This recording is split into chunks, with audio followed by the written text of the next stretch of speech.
Meet McLaren's Frankenstein. Well, actually that's not right, because Frankenstein was the scientist's name. The monster was just called the creature. And this is no monstrous creature. In fact, it's more like a griffin. You know, that part lion, part eagle? What the hell am I talking about? Stay tuned and I'll explain everything. This is the McLaren 750S. It's basically a successor for the 6-year-old McLaren 720S, and it is McLaren's current apex predator. With 552 kilowatts and 800 newton meters, it is also the most powerful series production car that the Kiwi-born British-based car manufacturer has ever made. McLaren has built more powerful cars, like the P1 plug-in hybrid, which had 674 kilowatts, and the 588 kilowatt McLaren Senna. But both of those were limited edition models, where the 750S is a full-time member of the range. The McLaren 750S is due down under early in 2024. It has just arrived in European dealerships, which is why we've flown halfway around the world to test drive the car in Portugal, at the Estoril racetrack no less. Alright, so what has changed? Now the answer to that is 30, which straight away tells me that the Hitchhiker's Guide to the Galaxy got it wrong. 30 is the number of extra horsepower from McLaren's twin-turbocharged 4-litre V8 engine. This one now has 750 horsepower, hence the name.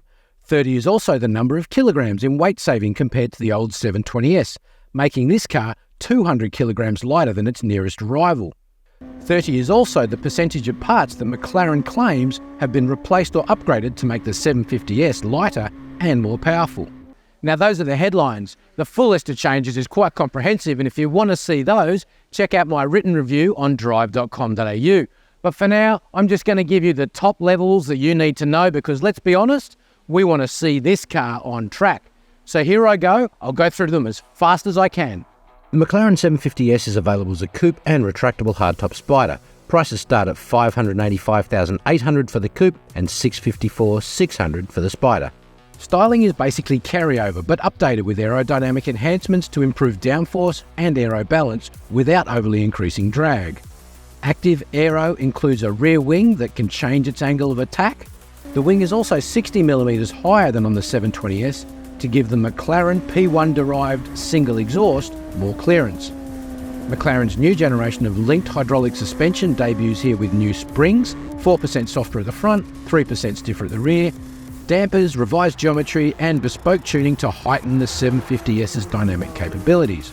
Of course, the electrically assisted hydraulic steering has been sharpened, and the brakes are carbon ceramics for maximum stopping power. As for the mid-mounted engine, it has 750 horsepower and 800 newton meters.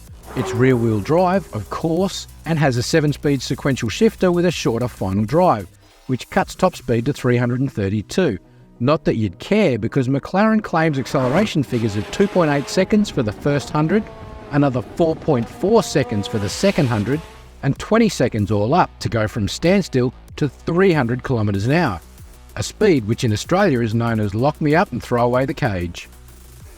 The interior has been refined with a new driver-centric column-mounted instrument display, flanked by relocated rocker switches to control the active dynamic settings. There's also a cool little Speed Kiwi favourites button that lets the driver save their preferred aero, suspension, powertrain and transmission settings to deploy in one hit. Naturally, the 750S wears Pirelli P0 Trofeo tyres to maximise grip. And luggage capacity, if you have to know, is 150 litres at the front and 210 litres at the rear. If you buy the Spider, the back boot drops to a bathroom bag sized 58 litres. Now we also have USB-A and USB-C ports, and get this, Apple CarPlay. How cool is that? Sorry Android Auto users, you'll just have to wait. Alright, there we go. So now I've run through the specs and the updates as fast as I can. So now it's time to drive as fast as I can. Let's see what this thing can do. Okay, hang on a tick. Before the track attack starts, I need to come clean.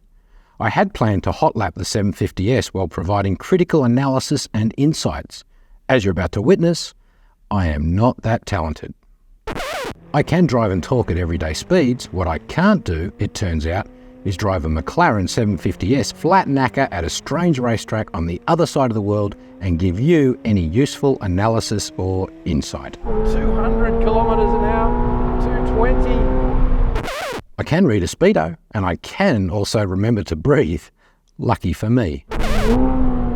Stay in the middle of the track.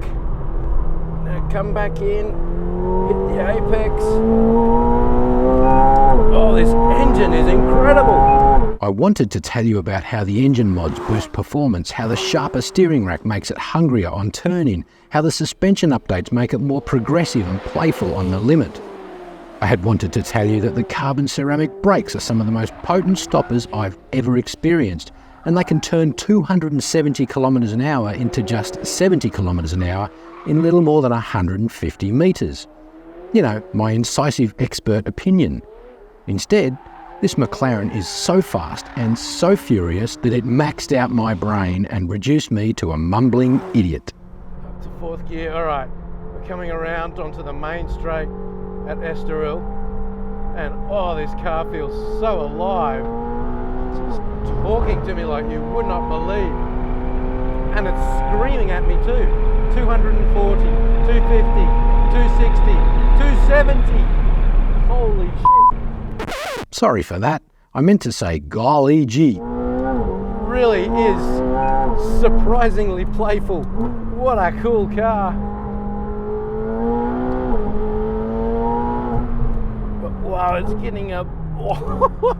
These carbon brakes, they bite like you wouldn't believe. And I'm glad they do. Because the engine piles on speed like you wouldn't believe.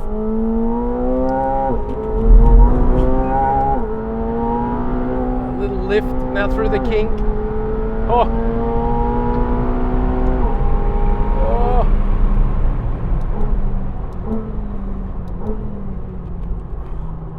Oh, what a tactile machine. I am loving what this car has to offer. The speed at which it piles on, the speed is something I'm really struggling to get used to and struggling to describe. Clearly, the speed at which it piles on, the speed? Way to raise the bar for automotive journalism. What's next? It's brutal, but it's not brutal. It's so smooth, but just endless. It's like riding a tsunami. Brutal, but not brutal? Another insight for the ages. What am I trying to say here? And the chassis is so tactile, so much feedback. You can really play with it, push it into the corner, bury the nose. Holy hell. All right, we're on the main straight again.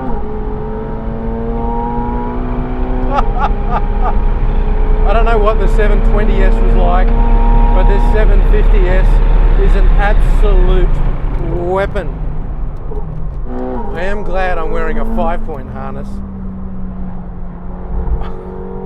because it really has the grip and the grunt and the brakes to throw you around. But it also has the wherewithal to really work with me. It's forcing me to really work on my inputs, but also work on how I come off the brake and how I come off the throttle. Instead of just like leaping off the brake, it responds better if you just trail brake into the corner, right into the apex, and then lift off gently before pushing out again.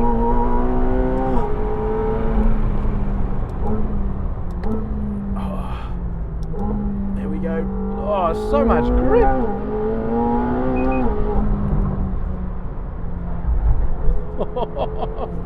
I could do this all day. 0 to 100 in 2.8 seconds. 100 to 200 in 4.4 seconds. 0 to 300 in 20 seconds. The top speed is 332 kilometers an hour, which interestingly is down 9 kilometers an hour on the 720S because of that shorter final drive ratio. Lucky it's got brilliant brakes then, and if you want a visual cue to the stopping power of the brakes, Check out how the seatbelts levitate away from my body at the end of the main straight. I don't know what McLaren has done here, but they've somehow made a car that is more ferocious, more insane, and yet more playful, more malleable, more willing to work with me, whatever my limits are, and help me get the most out of the track and the car.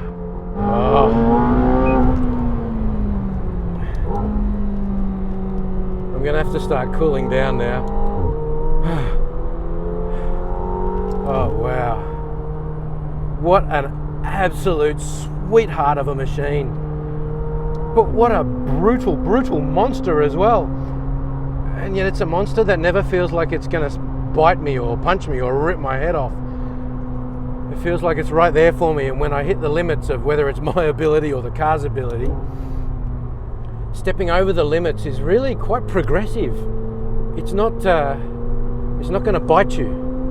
Well, it certainly hasn't bit me, and those are some of the hardest laps I think I've ever done in a road car on a racetrack, let alone in a McLaren. I'm struggling to think of anything that's I've been able to push this hard and yet feel this confident in. For me, I think that's this car's biggest trick.